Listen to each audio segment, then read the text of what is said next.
La France sombre aujourd'hui dans la violence. La France sombre aujourd'hui dans une obscure violence. La souffrance touche la France, paralyse la France. Quelle que soit l'ethnie, quelle que soit la religion des citoyens de ce pays, la France aujourd'hui est au bord de la guerre civile. La guerre civile est-elle imminente? Depuis au moins 5 ans, nombreux sont les analystes qui annoncent une possible guerre civile qui émanera des deux côtés de la même pièce, des deux faces de la même pièce, que sont les extrêmes. Alors au lot, l'extrémisme, même chez ceux qui sont déjà taxés à juste titre d'extrémistes, le rouleau existe, est une notion qui est prise en considération chez les musulmans. Les musulmans se désavouent de tout acte qui va à l'encontre de la tradition prophétique, qui va à l'encontre de la révélation coranique. Tuer une mère de famille innocente en prière dans une église, lâchement encore une fois,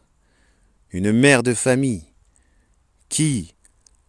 a réussi à s'extirper de ce massacre auquel elle a assisté dans l'église dans laquelle elle pria à Nice et qui mourut, qui succomba après avoir adressé ses derniers mots émouvants, à savoir, dites à mes enfants que je les aime. Dites à mes enfants que je les aime. Il est terrible aujourd'hui de constater que nombreux sont les acteurs du chaos qui cherchent à monter les musulmans contre les non-musulmans et les non-musulmans contre les musulmans en France comme partout ailleurs sur le globe. Les laboratoires que sont la Libye, la Syrie, l'Irak avant, l'Afghanistan, laboratoire de la guerre contre le terrorisme qui en réalité en provoque plus, en crée plus. Même Dominique de Villepin le disait, combattre le terrorisme par la violence, par les bombardements, par le biais de la force militaire, ne fait que renforcer l'empreinte, ne fait que renforcer la légitimité aux yeux des chefs de ces différents groupes, de ces divers groupes qui pullulent tout autour du croissant fertile, de ce que les historiens et chercheurs en archéologie du XIXe siècle ont décrit comme étant le croissant fertile. La violence, comme réponse à la violence, n'engendre que la violence. Ceci est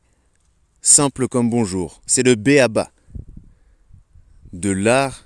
qu'est celui de la guerre. L'art de la guerre, l'art martial au sens premier, au sens traditionnel, non connoté, donc dénoté, consiste à lutter de manière générale bien sûr, à ce que l'ennemi soit certes vaincu, mais conserve sa dignité, le minimum de sa dignité. C'est ainsi que les prophètes tels Daoud, paix sur lui, Suleyman, paix sur lui, Mohammed, paix sur lui, grâce et bénédiction sur lui ainsi que sur les autres prophètes, ont mené la guerre lorsqu'elle était nécessaire, même lors de conquêtes, tout comme l'empire colonial français suivant l'empire napoléonien, a entrepris d'exporter la culture, la civilisation française francophone. Certains ont défendu le volet civilisationniste motivant les troupes françaises pour coloniser les pays d'Afrique, d'Arabie, les pays afrasiens de manière étendue et indo-américains, méso-américains également. Les justifications historiques ne suffisent pas. L'on constate les injustices du colonialisme. L'on constate les injustices de l'impérialisme, qu'il soit français, qu'il soit omeyyade, abbasside, mongol, hellénistique, pour Alexandre le Grand, etc. Il y a des injustices, mais tout n'est pas à rejeter, car il y eut de grands stratèges qui, lorsqu'ils menèrent leurs troupes, qui, lorsque la guerre devint nécessaire, respectèrent un minimum leurs ennemis, pour certains d'entre eux, encore une fois. Également aujourd'hui, nous avons des discours va-t-en-guerre, des oppositions verbales, violentes, entre le président Erdogan et son homologue français Emmanuel Macron, les deux se trouvant coincés l'un l'autre, car membres de l'OTAN tous deux,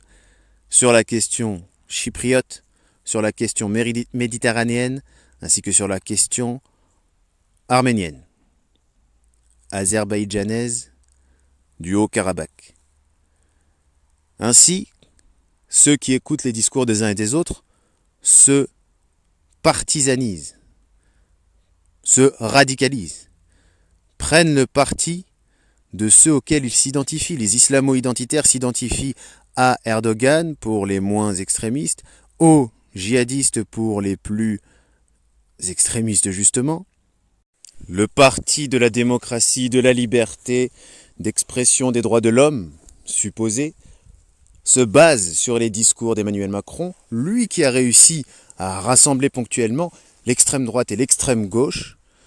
lui qui s'était déjà présenté comme le candidat transcourant, revient sur cette ligne, alors qu'au début de mandat, celui-ci était dans une espèce de neutralité. Il ne s'alignait pas sur un parti ou un autre, sur une orientation ou une autre. Quoi qu'il en soit, les deux partis, composés des fanatiques des deux bords, qui imputent à l'un comme à l'autre, à l'une comme à l'autre des figures auxquelles ils se réfèrent, des propos, ou du moins interprètent subjectivement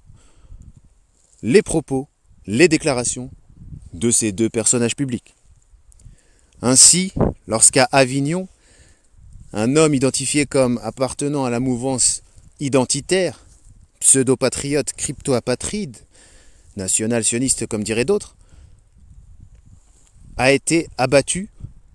alors qu'il brandissait un couteau et menaçait des passants, à Avignon donc, ainsi que les forces de l'ordre. Celui-ci venait répondre à l'attaque, certains diraient il s'est coordonné avec lui, et on saura bien plus de détails par la suite, tout comme le fait qu'un ex-membre du Front National, ou du moins un homme de s'affiliant à l'extrême droite, avait fourni, de manière avérée, des armes à Koulibaly, l'assassin des juifs et des non-juifs également de l'hypercacher en 2015. Ainsi, on verra plus tard. On en saura plus par la suite. Quoi qu'il en soit, pour revenir à la réalité, à l'actualité des faits, ce que l'on observe, c'est qu'il y a une réponse de l'un des deux partis évoqués précédemment envers l'autre. La réponse à l'attentat horrible au sein d'un lieu saint, d'un lieu de sacralité, que symbolise la basilique de Nice. Ainsi, nous avons un début d'attaque contre attaque au sein de la société française, dans la rue même, et jamais au niveau des élites, encore une fois, sans jamais souhaiter cela aux élites, ni à qui que ce soit d'autre.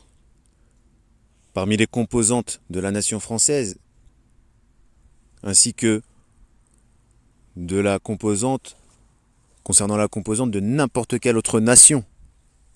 Rappelons que l'Arabie Saoudite est la nation ayant subi le plus d'attentats de la part de l'organisation Al-Qaïda, car ils sont considérés par ces derniers comme étant des tawarites kafirun, mushrikun, etc., du fait de leur alliance avec certains pays. Ainsi, l'attentat à l'ambassade française à Jeddah, en Arabie Saoudite, ayant eu lieu également aujourd'hui, nous fait entrer dans une nouvelle ère, comme le disent les spécialistes politologues et géopolitologues analystes du djihadisme, les djihadologues entre guillemets, une nouvelle ère du terrorisme, à savoir un terrorisme qui est employé, qui est appliqué par des individus qui n'ont rien à voir avec des organisations, ceci étant déjà existant déjà, mais cette fois-ci, on arrive à une systématisation de ce type d'attentat, où on n'a pas de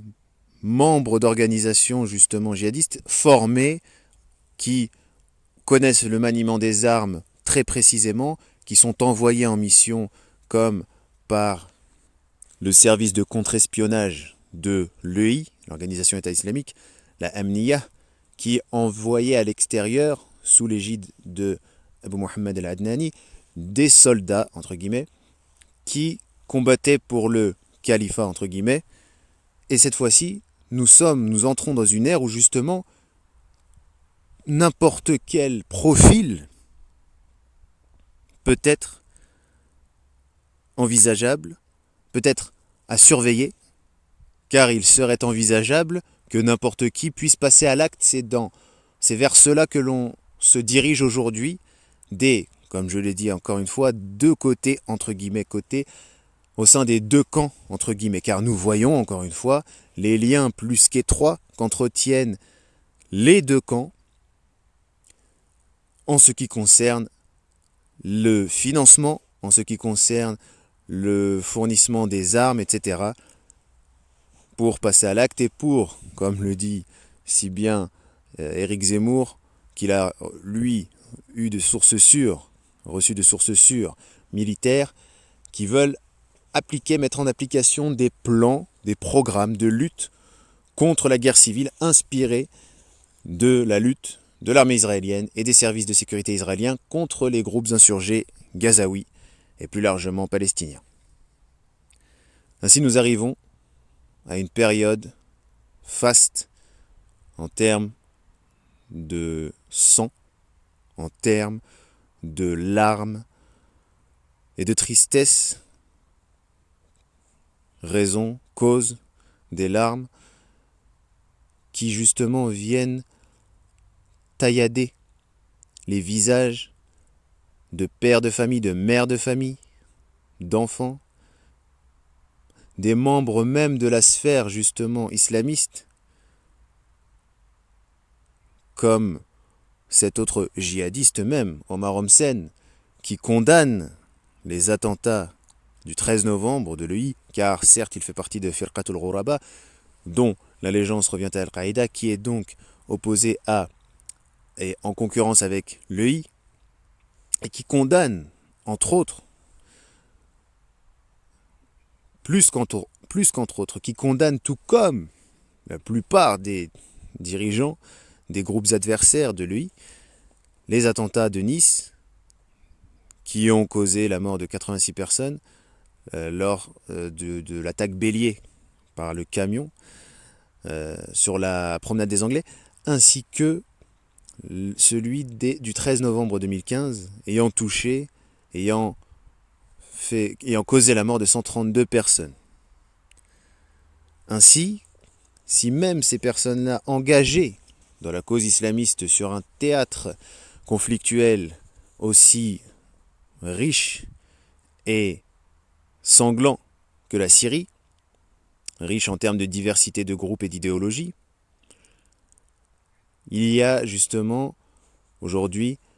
nous sommes dans une situation alarmante, pour ne pas dire alarmiste, alarmante, que justement tentent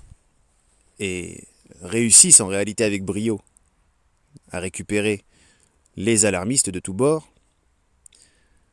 Nous sommes aujourd'hui ainsi dans cette situation délicate, plus que délicate, que les manipulateurs bellicistes aimeraient,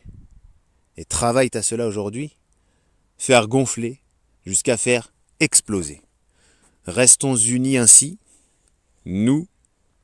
intègres individus, citoyens de France, citoyens de Turquie, citoyens de Tchétchénie et des autres pays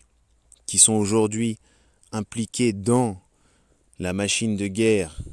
actuelle. Ainsi restons unis, non pas comme Benetton et We Are the World, non, ça ne marche pas, ça n'existe pas. Soyons unis sur le principe d'intégrité et de respect d'autrui. Aujourd'hui, des journalistes de BFM, des analystes, disent eux-mêmes que le président Macron comme le président Erdogan n'ont pas employé la carte de la diplomatie réelle afin de calmer les tensions, mais ont au contraire laissé monter ces tensions, laissé grossir ces tensions qui amènent aujourd'hui à une situation quasi inédite où 3 attentats ont lieu, même 4. Enfin, pour celui de l'identitaire blanc, le motif terroriste n'a pas été retenu, mais qu'il y ait plusieurs attaques, dont 3 sont avérées comme étant des attentats islamistes, djihadistes, sur une période aussi courte, dans la même journée, en France. Les choix, comme le dit Michel Onfray, les choix en termes de politique extérieure de la France comme de la Turquie n'ont pas favorisé un apaisement, mais ceci ne doit pas être non plus une excuse pour ceux qui, justement, soutiennent le bellicisme tous azimuts, une excuse pour nous entraîner tous dans une terrible guerre civile.